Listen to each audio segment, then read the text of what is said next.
More divisiveness among leaders in the city of Mobile. This time, the police chief is taking aim at a council member's Facebook post, encouraging a man who promotes violence against police. The chief held a restricted news conference today, blasting the councilman. News 5's Alan Carter tells us what happened, and he has reaction from Levon Manzi. As far as press conferences go, it was a little awkward. We were told the chief would talk, but would answer no questions. Then, as he walked in, all the media was pushed to one side of the room, even restricted on where we could place our microphones, which is why Chief Barber sounds a little bit hollow. In the wake of the events that happened in the tragedy in Dallas last week, Councilman Manzi's association with an extremist demonstrates a deliberate indifference to the lives of law enforcement officers. Barber outraged over threats to his officers and a councilman's response coming from the page of Quentin Russell, who advocates for people to shoot Officer Harold Hurst and even praises the Dallas police shooter as a hero. But on one of his posts, Councilman Levon Manzi seemingly invites the man to come and speak in favor of an ordinance to establish a citizen review committee. But I do have a question for Councilman Manzi. That is this his idea of citizens' oversight of the police? Empowering those whose contempt for the law endangers the very lives of the people sworn to protect this community.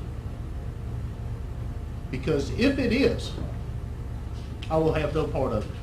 Chief Barber was brief, then stormed off, ignoring the most apparent question from reporters. And I will take no questions. Thank you. Did you talk to Councilman Levon Manzi at all directly about this post? Manzi said he never heard from the chief and found out about the concern on TV. All efforts to reach senior staff in the administration and anyone in the police department were totally ignored. I was shocked to learn that I was the subject of the chief's press conference. The councilman says he only knew the man from elementary school and was simply responding to a constituent complaint. I would never, ever condone, encourage, or participate in any way in any conversation that discussed putting the lives of these brave men and women in danger. The notion that I would is not only outrageous, it's offensive.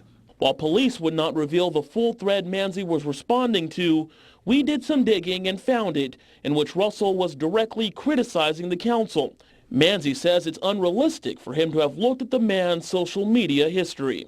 I had absolutely no knowledge, let me repeat, absolutely no knowledge of his sickening and appalling comments. Should you have known his previous comments? Like, should you have gone back and looked at, kind of seeing what this person was about before you gave him any more encouragement? I'm going to answer that one question. I think if I'm going to be held to that expectation, then every politician across this country who have thousands of followers and who communicate with their citizens through social media is going to be held to that same expectation. And the council is expected to discuss the Citizens Review Committee at tomorrow's council meeting. However, it's unlikely that they'll vote on it. The mayor is out of town, but did send a statement saying he is against the idea and added that it's bureaucracy and politicizes public safety. Reporting live in the newsroom, Alan Carter, News 5.